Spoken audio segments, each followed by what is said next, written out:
components of this play. If you walk out here with your 9-year-olds in your first practice and line them up like that and say, okay, you're going to come here, you're going to cut off him, what are you going to have? Total chaos. So what you as a coach need to do is break this play down into its components to be taught.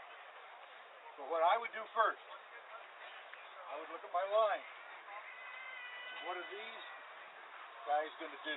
So I would take these 5 people here, and I would back them over here. Just back up. Come this way.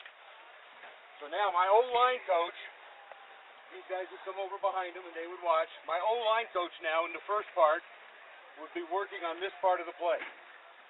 If I had an O-line coach who did nothing but O-line, we may break it down into just one-on-one first. But now I'm going to teach you guys, when you hear 22 cut, you're going to block him this way, you're going to block him, and we're going to run this. And then I'll rotate these guys in. So while you're working on this play as an O-line, now my defensive coach, he could be over here working on their run technique.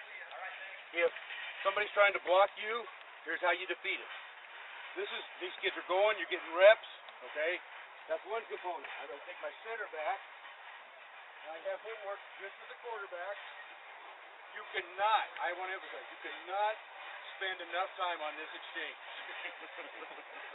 Every practice, you need to get them together, 5 minutes, 6 minutes. That isn't a lot, but it makes a difference. And have 2 of these. Okay?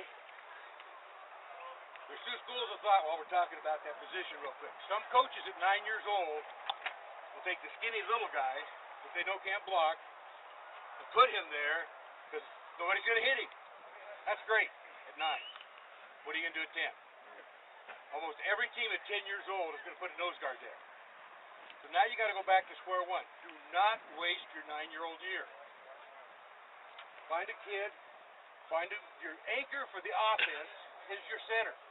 Everything that happens on your offensive line starts right here. This better be your man. Make this important. Make your offensive line important. Every Group I coached, the offensive line had special awards. When they were 11 and 12, we had pancake awards.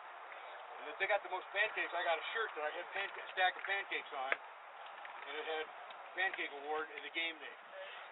They love those kind of things. Make offensive line important. Because I guarantee you, at your first meeting, when you ask how many kids want to be guard, you can count the number of hands on one, maybe. Okay? So I would have these 2 working. My running backs coach would take these 2 over while they're working. And we'd work with him as a blocker. I'd have a dummy here, and with him reading off his tail. So one time as a coach, I would take him on this side, he'd be running the ball, and he would cut off, okay?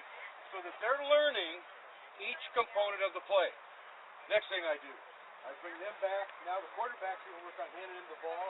As a coach, I'm still going to meet my lead blocker with this dummy. Boom, and I want him cutting off. If I'm in here, the place is going to cut. Quarterback, I want him, after he makes the handoff, continuing out around. Because what? Guess what? 22 cut can become 22 bootleg.